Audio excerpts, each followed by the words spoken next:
شارژرایی هست که تو برق میزنین بعد وصل میکنین به باتری ماشین شارژ بشه.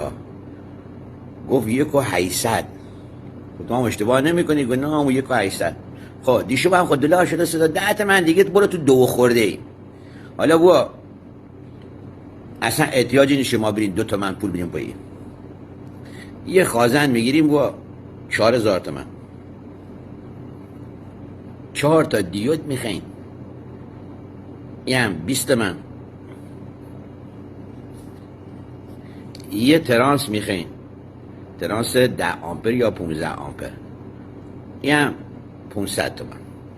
خب اولین کار چی کار میکنیم؟ 2 تا دیود نگاه سمت اینجا رنگ توسی زده، این 2 تا اینطوری میگیریم و به هم دیگه میپیچونیم، بعد لیمش میکنیم. پس 2 طرفی که خط داره ایول، 2 تا دیود دیگه برعکس 2 طرفی که خط نداره به هم میپیچونیم به این شکل.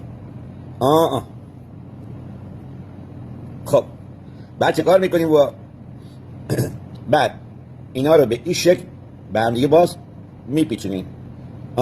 بیا از این بر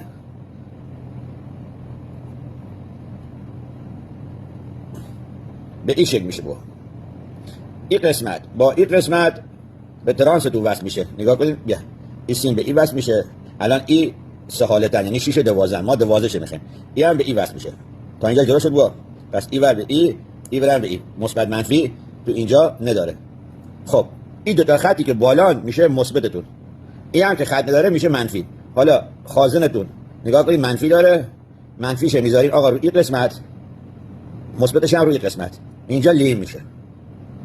سیم خروجیتون میشه این خروجی میشه مثبت، این خروجی هم میشه منفی. وصل میکنیم به دستگاه تمام. خب اینجا که آقا منفی بود به سیم وصل میکنیم به منفی، اینجا هم که 2 تا خط بود مثبت وصل میکنیم به این. الان 12 و 2 ما میام چیکار میکنیم؟ کلید اینجا براش نهادیم روشن میکنیم، شد 12 و 3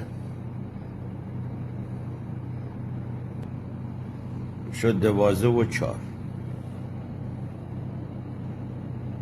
توجه داشته باشین این شارژ که میکنه این 1 ساعت که شارژ کرد خاموش کنین که سیم پیچتون نسوزه. نیم ساعت استراحت بدین باز شروع کنین شارژ کردن.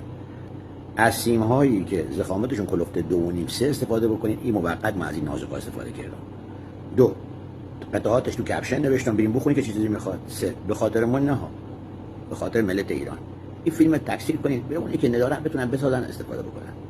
ایران متعلق به همه است. 48 هم گوشه مداخل بده.